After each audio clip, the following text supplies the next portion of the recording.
এটা কোনো ফুটবল হতে পারে না, তোমরা বিকৃত রেফারি, আমাদের সাথে অন্যায় করা হয়েছে। হাত ইশারায় আর্জেন্টিনা ও মিশরের ম্যাচে এভাবেই বললেন মিশরের কোচ। এছাড়াও ম্যাচ শেষে সরাসরি রেফারির দোষ দিলেন তিনি। ম্যাচের সময়ও বারবার রেফারির সিদ্ধান্তকে দুই হাত দিয়ে অন্যায়ের প্রতিবাদ করেন তিনি। কোনোভাবেই যেন মেনে নিতে পারছেন না, সব সিদ্ধান্তই যেন মিশরের বিপক্ষে দিচ্ছেন রেফারি। কি হয়েছিল পুরো ম্যাচে? সত্যি কি রেফারি বিতর্কিত সিদ্ধান্ত দিয়েছে? চলুন যাচাই করে দেখে নেওয়া যাক। বিশ্বকাপে রাউন্ড অফ 16-এ আজ মিশরের বিপক্ষে মাঠে নেমেছিল বর্তমান বিশ্ব চ্যাম্পিয়ন আর্জেন্টিনা। প্রথমে অ্যাটাকের পর অ্যাটাক করেও গোল আদায় করে নিতে পারেনি মেসিরা, বরং উল্টো গোল হজম করে আর্জেন্টিনা। এর মাঝে একটি পেনাল্টিও মিস করে বিপদে ফেলে দেয় মেসি।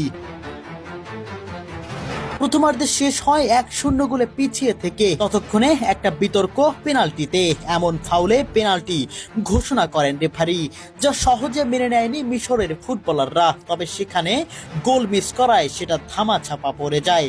এরপর প্রথমার্ধ শেষে আবারও শুরু হয় খেলা, আবারও লিড নেয় মিশর, আবারও আর্জেন্টিনার জালে গোল জড়ায় তারা। তবে সেটা গোল বলে ঘোষণা করেন রেফারি। 1 মিনিট আগে করা ফাউলে গোল বাতিল করে রেফারি, যেখানে রয়েছে বড় বিতর্ক।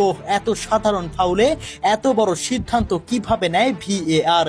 কিভাবে এই গোল বাতিল করলো তারা? বল লুজ করে যাওয়ার পরও এই বল কিভাবে ফাউল হয়? যাই হোক, ততক্ষণেও শান্ত নন রেফারি, খেলা চলতে থাকে। তবে আবারও গোল মিশরের। 2-0-তে এগিয়ে গেল মোহাম্মদ সালাহরা। তখন প্রায় সবাই ধরেই নিয়েছিল আর্জেন্টিনার বিদায় ঘন্টা বুঝি বেজেই গেল।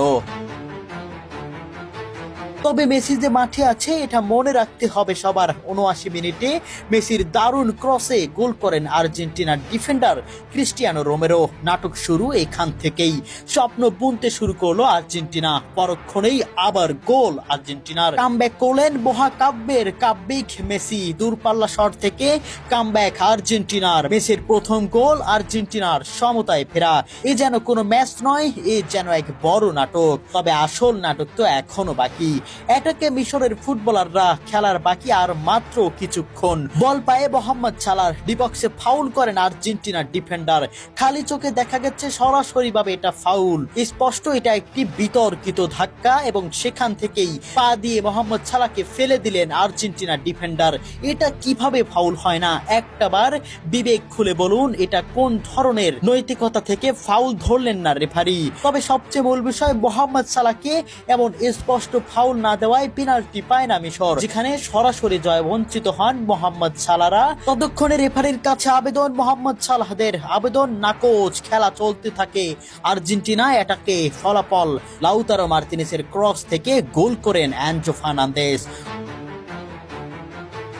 অবাক পুরো স্টেডিয়াম, অবাক মিশরের কোচ ও কোচিং স্টাফরাও। এটা কিভাবে সম্ভব? ততক্ষণে রেফারির কাছে চলে গিয়েছেন মোহাম্মদ সালাহ, বারবার বোঝাচ্ছেন এটা তো ফাউল, এটা তো পেনাল্টি, তবুও কেন কথা শুনছেন না? যেন কথার বিপরীতে হলুদ কার্ড খেতে হচ্ছে সবাইকে।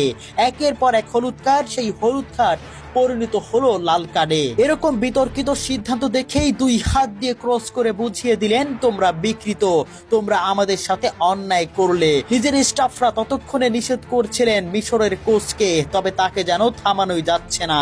বারবার হাত দিয়ে প্রতিবাদ করে ইশারা করছেন তিনি।